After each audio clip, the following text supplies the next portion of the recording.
വിളംബരത്തിനെ കുറിച്ച് എന്ന് പറഞ്ഞാൽ പൂരം എന്ന് പറഞ്ഞാൽ തൃശ്ശൂർക്കാരുടെ ഒരു മെയിൻ ആവേശമാണ്. അത് ഞങ്ങള് വളരെയധികം ആഘോഷമാണ്. ഞങ്ങൾക്ക് ഒരാഴ്ച മുന്നേ തന്നെ ഞങ്ങൾ തൊട്ട് അതിന്റെ ഒരു എന്താ പറയാ ലഹരിയിലായിരിക്കും ശരിക്കും പറഞ്ഞ പൂരത്തിന്റെ ഒരു ലഹരിയിലാണ്. പൂരം ഒരു ലഹരി. പൂരം എന്ന് പറയുമ്പോൾ തന്നെ ഞങ്ങൾക്ക് ഒരു ലഹരിയാണ്.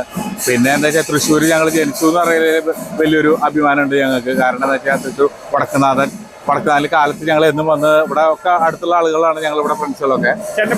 എന്റെ പേര് സതീഷ് എന്നാണ്. സതീഷ്. ഞാനിവിടെ അടുത്താണ് താമസിക്കുന്നത്, കോട്ടപ്പുറത്താണ്.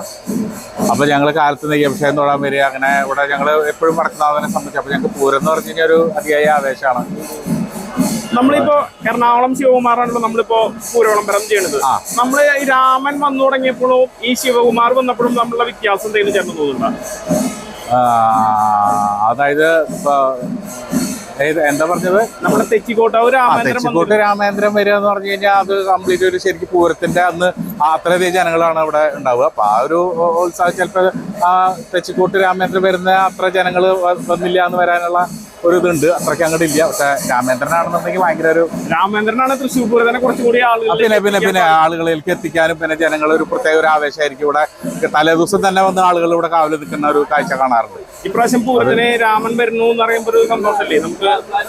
പൂരത്തിന് രാമനില്ലേ? പൂരത്തിന് രാമനും കൂടി ഉൾപ്പെടുന്നുണ്ടല്ലോ അല്ലെ? അതെ, രാമനും കൂടി വരുന്നുണ്ട്. തെച്ചിക്കോട്ട് രാമേന്ദ്രൻ ഇവിടെ വേറൊരു ക്ഷേത്രത്തിൽ നിന്നാണ് എഴുന്നള്ളിച്ച് വരുന്നത്. അവിടെ കാർത്തിക ക്ഷേത്രം എന്ന് പറയും, ചെമ്പുകാവ്. അവിടെ നിന്നാണ് എഴുന്നള്ളിച്ചത്. ചെമ്പുകാവ് തരമ്പായിട്ടല്ലേ? കാലത്താണ് വരിക. കാലത്ത്. Thank you. അപ്പൊ